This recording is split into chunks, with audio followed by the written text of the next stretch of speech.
right, welcome to the Integrate This podcast. As you can see, David and I are joined once again by a special guest.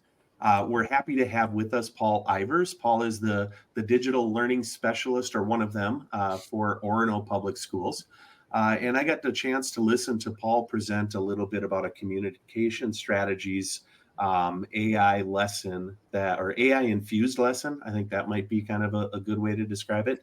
That he was able to share at a virtual meeting that both of us were attending. And I immediately thought this is a perfect way for teachers to see how AI can be used as an effective learning tool with their students. And so, David, why don't you kick off with some of those questions and things that we have for Paul? And I know Paul's going to share some stuff with us too. Thanks. Yeah. Welcome, Paul. Maybe we can start if you want to just describe a little bit of your background in education. Yeah, absolutely. So this is my 11th year in teaching. Most of that has been focused in the Spanish classroom at the high school level. So the past 9 years here at Orono, I've been teaching Spanish, and this is the first year moving into my new role as the secondary digital learning specialist. So what inspired this shift in the career, which might seem strange for some people, is 2 years ago, I had the opportunity to start building out our first online course for our entire district, and kind of working with our tech team and gaining a lot of knowledge there really kind of inspired a new path for me. So here I am. Yeah, kind of when you're forced to make everything available virtually and digitally for students. I mean, you really have to start getting creative when you know you're not going to be there, like right next to them to kind of keep them engaged throughout the whole process, right? So I'm sure that you picked up a lot of cool skills from that. Yeah, absolutely. I mean, you have to pull out every tool you have and then find, 27 more each week. So it's been awesome though. I've learned a ton. Right. So with the lesson that you're going to describe for us, the AI tool that you chose to kind of help keep those students engaged, and to kind of keep the learning moving forward while kind of making sure that it was all going to still be available digitally. Can you describe why you chose Canva as that tool to be able to kind of alter your original and make it relevant to students in whatever environment? Yeah, it's a great question. So there are a couple different reasons I landed on Canva. The first was just accessibility for all of the students. We have access with our EDU accounts to the premium services, which has the AI image generator built in. And it was a tool that's already pre-approved by our tech department, which took some barriers away. So I figured, let's take this traditional activity that I've done for a few years now in my AP Spanish class and add a unique digital spin with a tool that is becoming so commonplace. Perfect. So do you want to kind of show us a little bit of what your lesson plan looks like, and kind of describe it for us a little bit while people can see it? Yeah, absolutely. Here, let me share my screen. So traditionally with this activity, I do it during my AP test review time, where I need to get kids, listening and speaking and writing and reading and all of those things, but in a way that's not just practice test after practice test, because we all know it's really easy to tune those out. So traditionally I've done this where it's a very similar activity, but they're drawing pictures. And, some kids like to draw, others don't. I'm a terrible drawer myself. So when I kind of went to the digital tools that we have and found, or, kind of connected to the dots to the AI image generator. Okay, I'm going to point out to you here, because this really references a previous episode that we had, that you should go and check out our interview that we had with Manuel Herrera, and and how he uses sketchnoting and stuff, and how you don't really need to be an artist to still be able to create some pretty cool drawings, both digitally and hand drawn. So like I'm saying, there's still hope for you. Yeah, there's lots of opportunities to learn, right? So essentially what happened is, as I was thinking about this activity, it just grew and grew. It was going to be a 20-minute uh, practice in class, and it turned into a 3-day event with kids asking for more of it. So what I did was I made a 3-part lesson that scaffolded up the skills and kind of let students get comfortable with the tool itself early, so that as the skills got harder, they felt more comfortable with the tools. I'll get into the information on the screen kind of as I walk through the activity itself, but the first part was getting students used to Canva AI image generating, how to find it, how to log in, even because some of our students, even though they're seniors, may not have done that. But the task itself was that I paired them up, and I actually myself ahead of time created images with AI, just random. And some of them I did target certain vocabulary or attempted to, and others were just kind of funny things that I knew would be, enjoyable for kids to try to reproduce. So working in pairs, their first task was create an AI prompt in Spanish, since that was my content area, to best replicate what they're looking at on the screen. So they would kind of work together, type in those details, and they would see what popped out based on the language that they were using. So what's really cool about this is it's a new form of immediate feedback. Was my language clear? The way I put, the word choice, the syntax, all of those things, was it clear enough that my AI image was close to the prompt? So the top row here was an example I provided for them. On the left was actually a clip art image I found because I wanted to kind of do this on my own. And then I used a prompt, or I typed several iterations to be completely honest, and then got that middle column image from my Canva AI image generation to give them as an example. So on the screen, and I had a shared slide deck so students could just click through the other slides and see the other groups, which was really fun. But that left column, you can see I provided a blue bird, a pizza chef, very fun and strange. And then their descriptions got very close. I was so impressed by it. But yes, these are not their first versions, right? It took a little bit of time to get there. So as they got more and more comfortable, their images got closer to the original product, which was awesome to see. And then to see their language kind of expand, like they realized, oh, I have to add more details here, or tell it what direction it's facing, and kind of things like that. It was really cool to watch them learn, not just like practicing with their Spanish, but learn what's effective with an AI image generator. So that was, they're prompt engineering while they're also practicing their language skills. That's exactly. Very cool. I love how that kind of merges together.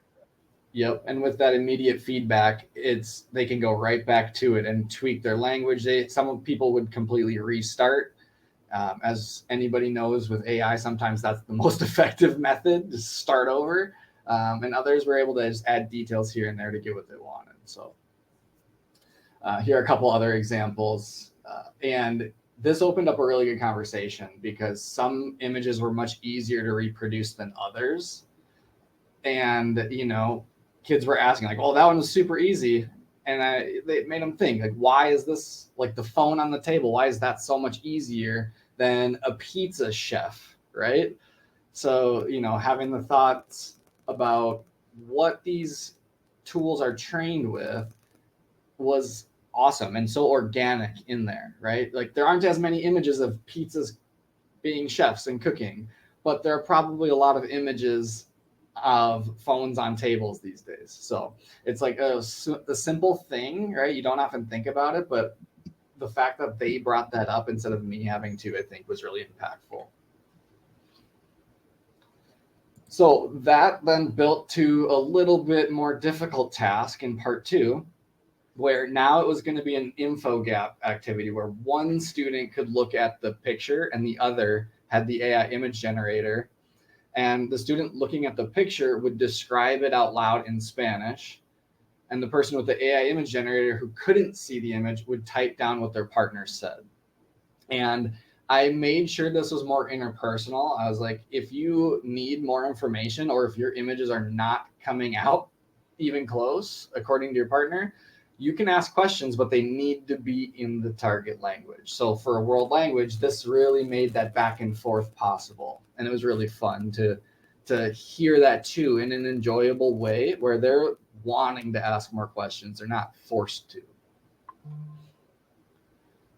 So this was awesome. Like I can't even put it into words clearly, like how enjoyable this was as a teacher to see this interaction happening on the screen. Again, I have my example up there, but the images you see are what I provided on the screen. So half the class is looking at these and describing them out loud. And then you can see here a couple examples. So I made them put their prompt in still, and a little house in a mountain.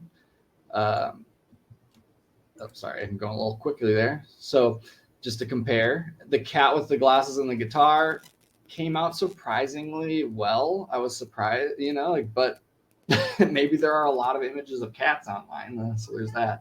The sloth with the cup, the live image of the "This is fine" meme. So yeah, this paper airplane one, I'll admit I did not AI image generate. It's a stock image, which also is kind of weird that it exists.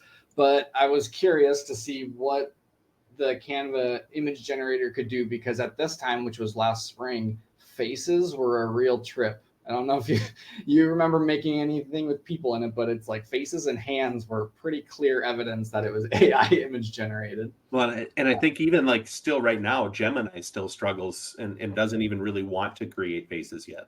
Oh yeah. Yeah. So Yeah. It seems like there's always struggle with whenever you're working with like the AI is trying to create human images. It seems to struggle with that. yeah.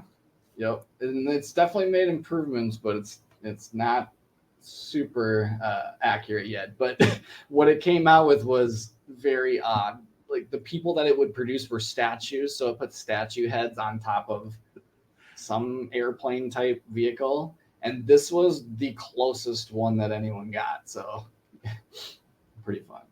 So those were the first two parts of the activity there.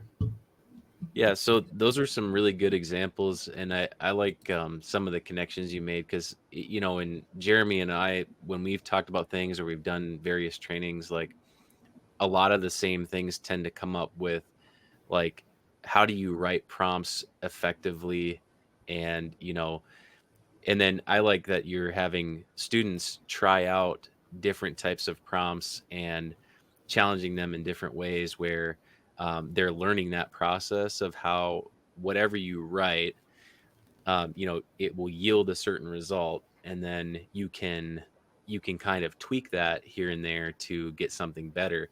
And I think as everybody's been using AI, I think we all are doing that. Like we're just test running everything where we use different words, we change out things. One of the things that has come out recently that I really like is, people are developing frameworks for how to interact with them and stuff like that. And it seems like you're already pushing students in that direction of, maybe not necessarily using frameworks, but they are in a way because they're learning how to work with these programs. What would you say from your experience of having them do these activities was like when you were watching them and assisting them? What were some of the positive and some of the negative things that you noticed in terms of maybe just like their interactions with it or the results that they got? Yeah, I think first and foremost, hopefully it's come across, but it's how enjoyable this was for them. And again, like, yes, there's always room for growth in drawing pictures by hand, but the fact that this took away that insecurity and kind of made it its own type of activity was just so fun as a teacher to see. Like all of the students, it was full engagement from beginning to end. And again, I said this turned into a 3-day thing, and each day it was the same thing. And that landed with kids asking to do this again and again, right? Like that's such a win as a teacher. Another thing that I think was positive, and like a lot of thought went into this on my end, but even in retrospect now in my new position where I am focusing even more on privacy and protecting, student data and all of that stuff, this was a really safe way to get kids to, like you said, practice that iteration and the prompt engineering in a way that was fun and really informative. So with it generating random images on a platform that's already approved, that really made an opportunity to kind of lean in and let them try it kind of in almost like a sandbox type environment, right? And then even better, like especially now as I've kind of transitioned into my digital learning specialist role, having the opportunity, the real authentic and organic opportunity to talk about, the bias built into AI and how it's trained and why it's giving images and how it's even producing those. It was kind of a safe way to even have that discussion. I didn't need to feel nervous about it, and it didn't feel contrived. Kids asked the questions to me instead of me saying like, hey, today we're learning about AI bias. And I think that makes it far more intrinsic for them, and it helps it stick.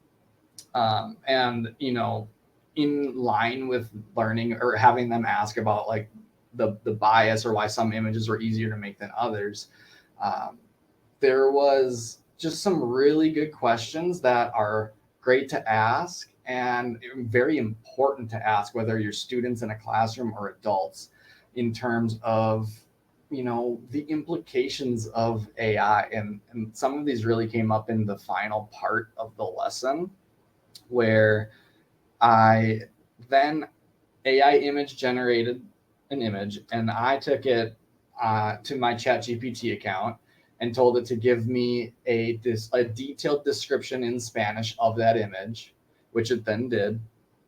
And I took that description and used the 11 Labs, which is text to voice, and the GPT in ChatGPT to make an audio file to kind of push this now into a listening proficiency or listening activity for them. And like, it was astonishing how good it sounded, right? So an example of that is I had a student after one of the audios stop and say like, wow, like who did you have record that? Because as I'm not a native Spanish speaker, and a lot of the audios we have are native Spanish speakers, but they're about a specific theme. And this was about a very random image they're looking at, right? So it's like, who'd you have record that? Which was such a good opportunity to say, that was AI. Here's how I did it. And the initial reaction from everybody was like, wow, that's incredible. And then it kind of sunk in like, oh, wow, that's actually kind of worrying. That sounds like a real person. So it's just such a good example of students having that, the still following that critical thinking process, right? It's like, this is great. Where could we use it? Also, we need to make sure that we know that everything we hear might not be as it seems these days. Right. I think you're kind of then now kind of feeding in naturally here to the next question that I have for you, which is kind of on that responsible and ethical use of AI. And it seems like here from the discussions that even kids were having amongst themselves and with you, that was definitely something that was becoming kind of to the forefront of your mind. Do you have like examples of where this comes out that you could share with us here? Yeah, I think one, I've told so many people about this because it was just a phenomenal learning opportunity for everybody in the room. But in this last example, or this last part of the lesson, I had an image of it was a female superhero flying over the earth. Do you have that you could show us? Because Yeah, let me pull that up. let's just switch to that. There we go. All right, so I gave this image to, I made this image on with the AI image generator, and then I put it into ChatGPT. So you can see it's some semblance of a female superhero flying above the earth, probably happy to some extent. And then I played the audio for them. They took notes. And while they listened, I played it 2 times, just like the AP test does, right? So I'm still modeling what they're going to have to do on this assessment. They took notes, and then they took those notes and put them into their prompt in Spanish again. And I heard so many students in the classroom get like frustrated, like in a good way, but frustrated that the superheroes that they kept trying to make were all men. It's like Spanish is a gendered language, so our nouns and adjectives describing them, they're like feminine or masculine. So they're using these feminine nouns and feminine adjectives, and it's still producing a male superhero. And people are expressing like, why is it doing that? How can I, So speaking of bias, right? This was, again, a great organic opportunity to talk about this with the kids. Like, think about the training data. These images are produced based on what's given to them. And if we think historically how superheroes have been represented, there's a lot more men than there are women. So it makes sense that these tools would produce men more often than they would produce women, even if we're being very clear that it's a female superhero. So it was, again, like a way to talk about this in a safe environment. And it really just helped outline what biases are built into these tools and why we should always be asking these questions, right? Like, they ask that question and you just really applaud them for having that thought already, because this, again, was last spring, so pretty early. And I find it kind of interesting too that, the students themselves are noticing that there's a diversity issue, that there's an equity issue involved with kind of those large language models, even that inherently isn't, probably they're not trying to make it there, but it's still hidden between all those different layers. And as you were talking about it too, I think of an example that I've seen where someone asks ChatGPT or Canva or whatever it happens to be to generate an image of a doctor and 2 nurses. And inevitably, the doctor's always white male and the nurses are always female. Yep, exactly. I think just this was such a good example, in my opinion, of that concept where, like, they're not thinking about what, if a superhero is male or female, but the fact that they're still asking those questions is a really good sign for our future, right? Yeah, completely. I agree. So Paul, beyond world languages and what you've done there and some of the great examples that you've given, what are ways that you think that other subject areas at schools, other teachers could benefit from using a similar enhanced communication activity? That's a great question. And given the role I'm in now, supporting teachers in all content areas, I've had to think about it a lot more in the last 2 months. So some thoughts that came into my mind were using this tool for that feedback that it provides in writing. So think about a creative writing class, right? They always say, show, don't tell, when it comes to the details that they're providing in these in their stories. So what if somebody has written a description, to check if that's landing or coming across in a way that is clear or logical, put that description into an AI image generator and see what pops out. It's not the only way you should be getting your feedback, but it's such a great accessible way to get some of that feedback right away to help inform your process. In line with that, I was thinking about my experience years ago with reading comprehension from a book. I'm supposed to read chapters 1 and 2, and then the next day there's like a 5 to 10 point quiz on the details within there. I just think about a way that any level that is doing check-in about comprehension could, instead of asking a multiple choice question, say, provide all of the details you remember about the character or the scene, and then create an image and submit that as your product, right? Or perhaps that's just one of the two options or several options to show that comprehension. And then there are other ways that images are very relevant in our society. Like with marketing, we see it everywhere we go. It's built into the devices we carry with us. So I just imagine a project in a business or marketing class where they're coming up with a product. What better way to show that product than in an image, right? If it's something novel, that image might not exist. Use this AI image generation tool to make that product exist. And if you can't quite get it, try to iterate, try to tweak it to get it to a place where you're happy about it. Yeah, and I actually like that a lot, because I think with the tools that they have now with AI, I kind of like it a lot as a brainstorming tool, where kids or professionals, like, Jeremy and I have done different things with um logos and stuff before, like when we were making our own for the podcast and stuff. It's not necessarily that you're going to use it, but at least you have this idea in your mind, and then you ask the AI to produce something similar to that, and then it kind of helps to give you some new ideas, maybe, or maybe approach it in a way that you didn't really think of. So Yeah, so I think that kind of leads into here now, within the context of your current role as more of that, you have digital learning specialist, but basically it's instructional technology specialist, tech integrationist. I mean, we all do kind of similar things. It's just the title you get branded with, right? How do you see kind of future lessons involving that you might assist even other teachers with, right? To further incorporate AI into their teaching practices?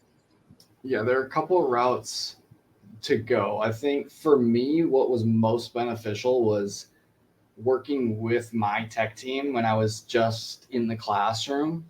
I asked a lot of questions of them. I clearly found a curiosity and a passion in technology, but working with them as opposed to having them do the work for me was so helpful in kind of building up my skills, and then my, want to try these activities. So I think working with those people who have done something like this, whether it's a classroom teacher or an instructional coach or, your technology integrationist, I think working with them is probably the place I would recommend starting for everybody. And then in terms of my new role, one of our big initiatives right now is to develop that response. We like to call it the responsible AI use scale. So right now, like, kids don't really know if or when using AI is cheating, because many of us have not explicitly drawn those lines for them to help them understand. In a perfect world, they're asking us, hey, can I use AI on this? But there's a stigma to that too, right? Like if they ask, they think they're going to get in trouble. So one thing that we're doing here at Orono is developing that scale. Like, when should it be AI free, AI assisted, AI enhanced, or AI empowered? That's kind of the language that we're going for, to help draw those boundaries for teachers to feel safe talking about it, and then opening up those conversations within their content area, and then a way where students feel more, they understand better, and they feel more empowered to use it when that's responsible and appropriate. So I think those are the two main ones. And then I wouldn't be where I'm at without other opportunities to learn. I went to ISTE the previous 2 years, and really, with encouragement of my director of technology, have built out my personal learning network with a lot of Facebook groups. It's really the primary reason I'm on Facebook, is to kind of see what other teachers are doing with AI or technology in general. And then, find other opportunities to learn, like newsletters. Sorry about that.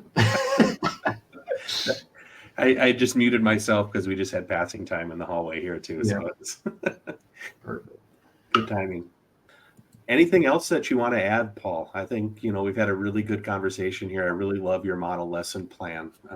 Any other final things that you would like to say?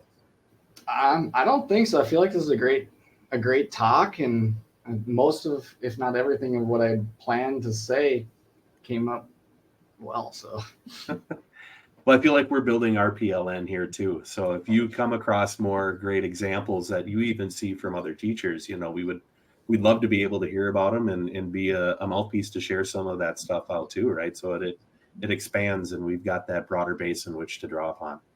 awesome. Yeah, absolutely. Yeah.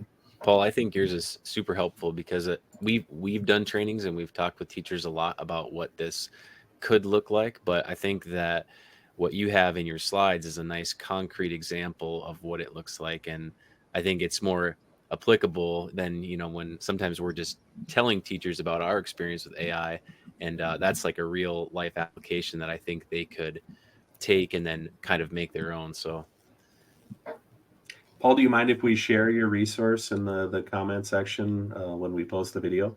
No, please do. I think anybody that is inspired to use it or alter it, they should absolutely go for that. And where can people reach you if they want to reach out in social media, anything like that? Where would be the best place? I would have in the past suggested Twitter, but I have kind of removed myself from there. So for the time being, I'm trying to find that next path. So if anybody does have any questions, I'd say they feel free to send me an email. And then, as that I think they can find you on the district webpage, I'm sure. Yeah, in the staff directory search. So perfect.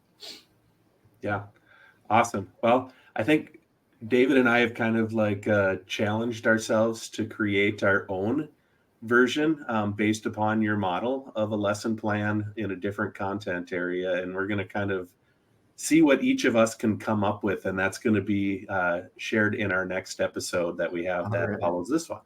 So that's awesome. Yeah. We'll have to share that with you as well, and maybe seek some feedback on where we went right and wrong.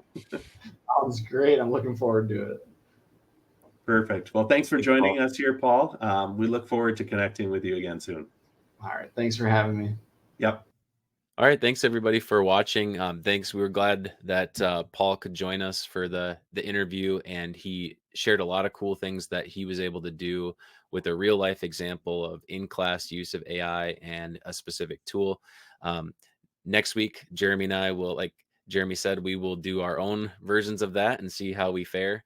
But if you want to reach out to Paul, again, you can check the show notes. We will put the Orono Public School link there for the directory, and you can reach out to him if you want to do that based on the slides that he showed us in the interview. So we'll see you next week on our next episode. Thanks, everybody.